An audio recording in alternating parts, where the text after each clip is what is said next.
अस्सलाम वालेकुम वरहमतुल्लाह। आज हम अपने प्यारे पैगंबर सल्लल्लाहु अलैहि वसल्लम की बताई हुई वो हदीस मुबारका पढ़ते हैं जिसमें आपने हर फर्ज नमाज के बाद आयतुल कुर्सी की अहमियत बताई है।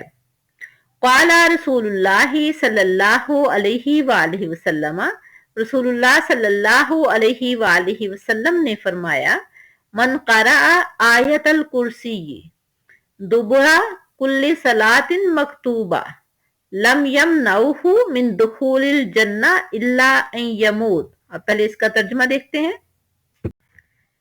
प्यारे पैगंबर सल्लल्लाहु अलैहि वसल्लम ने फरमाया, जो शख्स हर फर्ज नमाज के आखिर में यानी बाद में आयतुल कुर्सी पढ़ता है तो उससे जन्नत में दाखिल होने से मौत के अलावा कोई चीज नहीं रोकती। जब हम नमाज अदा करते हैं उसमें कुछ नवाफिल होते हैं, कुछ रकात जो हैं वो फ्राइज होते हैं और कुछ रकात जो हैं वो सुन्नतें होती हैं।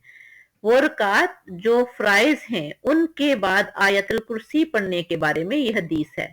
फर्ज नमाजों में से वो रकात जो फर्ज हैं उनके बाद आयतुल कुर्सी पढ़ने के बारे में प्यारे पैगंबर सल्लल्लाहु अलैहि वसल्लम ने फरमाया, जो शख्स हर फर्ज नमाज के आखिर में यानी बाद में आयतुल कुर्सी पढ़ता है तो उसे जन्नत में दाखिल होने से मौत के अलावा कोई चीज नहीं रोकती।